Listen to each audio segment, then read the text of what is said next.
आपके दर्शकों को मैं बता दूं कि अगर आपका दिल धड़कता होगा तो इसका जवाब मुझे देने की आवश्यकता नहीं है, आपको पता हो। सदन में खड़े होकर आवाज उठाते हैं, आंख में आंख डालकर सवाल करते हैं, तो कहीं भी जुल्म है और हमको याद है, तब तक हमारा इनकलाब जिंदाबाद। अगर वो चाहती मुश्किल नहीं था, हमें लगता है उनका दिल नहीं था। दिल मोहब्बत नहीं समझती, उंगली अपनी अना में सोचते हैं। इस दफा बंदिशें ज्यादा हैं, छोड़ अगले जन्म। एक युवा जब छात्र राजनीति में युवाओं की नुमाइंदगी करता है तब लिखता है कि भटकते रह गए अंदर जो बाहर तक नहीं निकले, उछलते हैं वो दरिया जो समुंदर तक नहीं पहुंचे, मेरी दस्तार से चिढ़ती जिन्हें पागल वो सब के सब, मेरा कद नापने आए मेरे सर तक नहीं पहुंची। लेकिन वही किरदार जब मोहब्बत में शायरी लिख करता है तब लिखता है कि रिश्ते की हर एक साझा निशानी में रहेंगे, बिछड़ेंगे भी तो आंख के पानी में रहेंगे, तू देख भी नहीं रहा सुन भी नहीं रहा, कब तक अकेले हम ही कहानी में रहेंगे।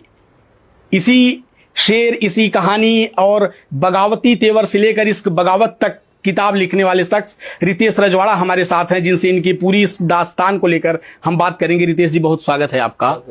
तो एक बगावती तेवर वाला लड़का मोहब्बत में शायरी कैसे लिखने लगा? क्रांति इश्क करने वाले को ही समझ आती है।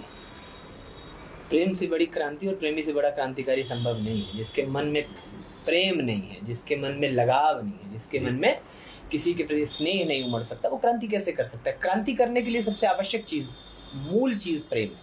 आप अपने मुल्क से मोहब्बत करते हैं इसलिए आप इनकलाब लहराते हैं। आप किसी प्रेमिका से मोहब्बत करते हैं, किसी को दिल दे बैठते हैं तो उसके लिए बागी हो जाते हैं, उसके लिए कच्चे घड़े से दरिया पार कर जाते हैं, उसके लिए रेगिस्तान पार कर जाते हैं ना, उसके लिए फांसी के फंदे चूम जाते हैं। तो मोहब्बत का एक बड़ा अच्छा वाकया है, मुझे नहीं पता इसका सत्यापन कहाँ से है, मैंने किसी बड़े व्यक्ति के मुंह से सुना था कि जब 1857 के विद्रोह के बाद बहादुर शाह जफर को हिंदुस्तान के क्रांतिकारियों ने कहा कि हमें एक लीडर की आवश्यकता है और आपको गद्दी पर बिठाते हैं और आपके नेतृत्व में पूरे देश में क्रांति रची जाएगी। बहादुर शाह जफर जब दोबारा से राज तिलक हुआ और उनके काजी ने कहा कि ओथ लीजिए कि इस मिट्टी को मैं महबूब की तरह मोहब्बत करूंगा, तो बहादुर शाह जफर ने उन्हें नाराज होते हुए डांटा कि इस मिट्टी को माँ कहते हैं, ये मातृभूमि, इसे महबूब की तरह मोहब्बत कैसे कर सकते हैं, गलत बात है। तो उसने एक बात की, उसने कहा कि यार कभी माँ की याद में कपड़े फाड़ कर टहलते आपने किसी को नहीं देखा होगा, महबूब की याद में कपड़े फाड़कर टहलने के 1000 उदाहरण है। तो इस आज जो जिस इंटेंसिटी की आवश्यकता है